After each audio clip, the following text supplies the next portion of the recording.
خب ما امشب مهمان خانواده خانم صدیق عباس‌زاده هستیم. آره به هر حال این صدیق خانم ببین یه ستونیه برای خودش ها. همه رو دور هم جمع میکنه، نون مهیا و سوراخ براشون در واقع تهیه میکنه. بسم الله الرحمن الرحیم. این مال خانم نشسته اینجا، مهیاوه رژیمی الان براش میزنه. به به به. صدیق خانم به مهیاوه دیگه چی، به این نون چی میگن؟ توموشی همینه؟ بله. دیگه چه اسمایی داره؟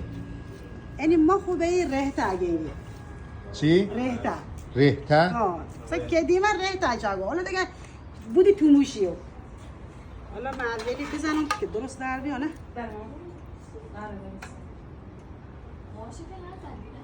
شما سراغ دوست ها یا نه؟ نه مهیاوه. مهیاوه. پنیر بیارم نه؟ پنیر. یه طول اولیش نه؟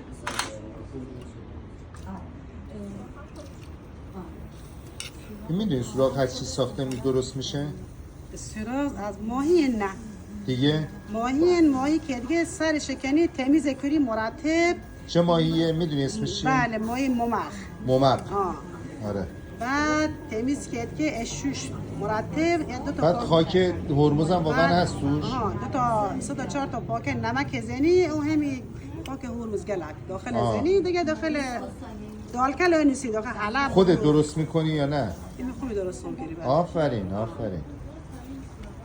ما بیرون نخریم. بعد ممقا رو که سرش میکنی شکمش با همون استخون میذاری؟ سر شکم باشی داره تاره تمیز مرتب به یه شوره اکره تو صوفی آبی که کرد. خب بعد یه تا دیگه دو تا نمک سه تا نمک و این گلکو پوست نارنج هم بزنید.